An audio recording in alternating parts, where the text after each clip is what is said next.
সহধ্বনি একই ধ্বনিমূলের বিভিন্ন উচ্চারণকে বলা হয় সহধ্বনি বা কোন মূলধ্বনি তার পূর্ববর্তী কিংবা পরবর্তী ধ্বনির প্রভাবে যে ভিন্ন ভিন্ন ভাবে উচ্চারিত হয় সেই ভিন্ন ভিন্ন উচ্চারিত হওয়াকেই বলা হচ্ছে যে সহধ্বনি বা একটি মূলধ্বনির একাধিক উচ্চারণ বৈচিত্র্য থাকলে প্রত্যেকটি বৈচিত্র্যকে বলা হবে ওই মূলধ্বনির সহধ্বনি। আমরা উদাহরণের সাহায্যে একটু সহজ করার চেষ্টা করি।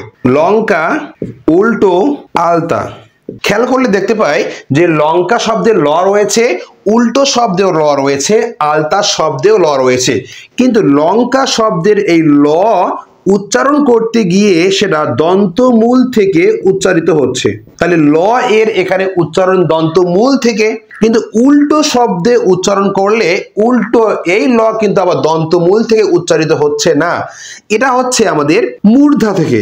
তাহলে একই ল কোথাও দন্তমূল, কখনো আবার মূর্ধা।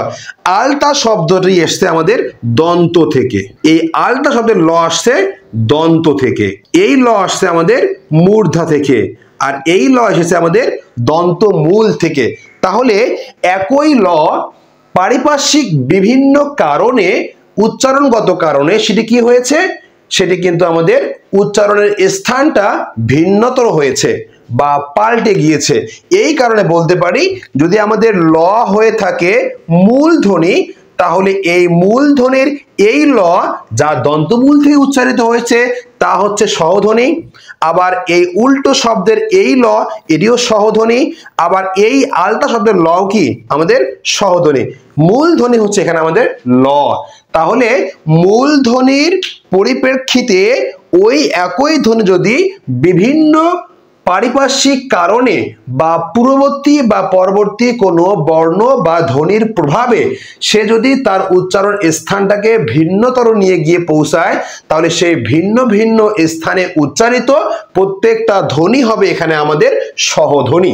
আর যে লটাকে আমরা দেখতে পাচ্ছি সেই ল হচ্ছে এখানে আমাদের মূলধ্বনি। যেভাবে আমরা একটু আগেই দেখে এসেছি যে মূলধ্বনিগুলো কোনগুলো, যে ল মূলধ্বনি যাকে ভাঙানো বা ব্যাখ্যা করা যায় না।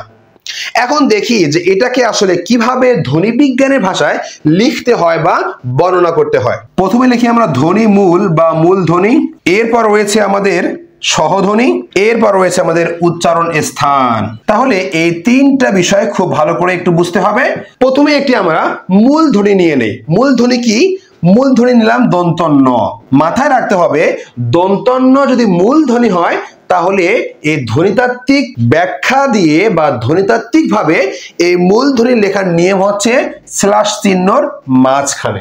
স্ল্যাশ চিহ্নের মাঝখানে আপনি যে বর্ণটি লিখবেন সেটিকে মূলত মূলধ্বনি বা ধ্বনি মূল হিসাবে চিহ্নিত করা হবে। এরপর রয়েছে আমাদের সহধ্বনি। সহধ্বনি লিখতে হয় থার্ড ব্র্যাকেট দিয়ে। তাহলে যদি দেখি যে স্ল্যাশ চিহ্নের মাঝখানে কোনো ধ্বনি রয়েছে সেটাকে আমরা মূলধ্বনি জানবো, আর থার্ড ব্র্যাকেটের মাঝখানে কোনো ধ্বনি থাকলে তাকে আমরা সহধ্বনি চিনবো। এবং দন্তন্য যে আমরা নিয়েছি, দন্তন্য থেকে শব্দ লিখি যেমন নতুন, এই নতুন শব্দকে ন পাওয়া গেছে, যে নটা হবে এখানে আমাদের সহধ্বনি। এই নতুন শব্দের উচ্চারণ করতে ন, নতুন, নতুন বললে তালু থেকে বা তালব্য থেকে এটি উচ্চারণ হয়, এই কারণে আমরা উচ্চারণ স্থান লিখছি তালব্য। এরপরে আরেকটি শব্দ আছে দন্ত, দ নয় ত, দন্ত, এখানে ন রয়েছে, যে ন হচ্ছে আমাদের সহধ্বনি। এই দন্ত শব্দ উচ্চারণ হচ্ছে আমাদের ঠিক দন্ত থেকে, যেমন দন্ত ন, আর মূর্ধা থেকে হয় মূর্ধন্য। তাহলে এই যে নতুন শব্দের ন তালব্য থেকে, কিন্তু দন্ত শব্দের ন আসছে আমাদের দন্ত থেকে। সর্বশেষ রয়েছে আমাদের গণ্ড। এই গণ্ড শব্দের দন্তন্য আসছে কোত্থেকে আমাদের? এটি আসছে আমাদের মূর্ধা থেকে। তাহলে এখানে আমরা পাচ্ছি মূলধ্বনি বা ধ্বনি মূল, যাকে আমরা স্ল্যাশ এর মধ্যে রেখেছি, আর এখানে পেয়েছি আমরা শব্দগুলো নতুন, দন্ত, গণ্ড।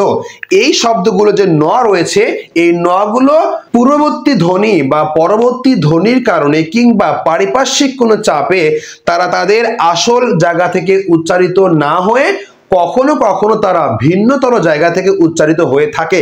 আর যখনই তারা মূল জায়গা থেকে বেরিয়ে এসে ভিন্নতর কোনো জায়গা থেকে উচ্চারিত হচ্ছে, সেই উচ্চারণ স্থান অনুযায়ী সেগুলোকে আমরা নামকরণ করছি, আর সেই ধ্বনিগুলোকে বলা হচ্ছে এখানে আমাদের সহধ্বনি। আর এরপর রয়েছে আমাদের উচ্চারণ স্থান।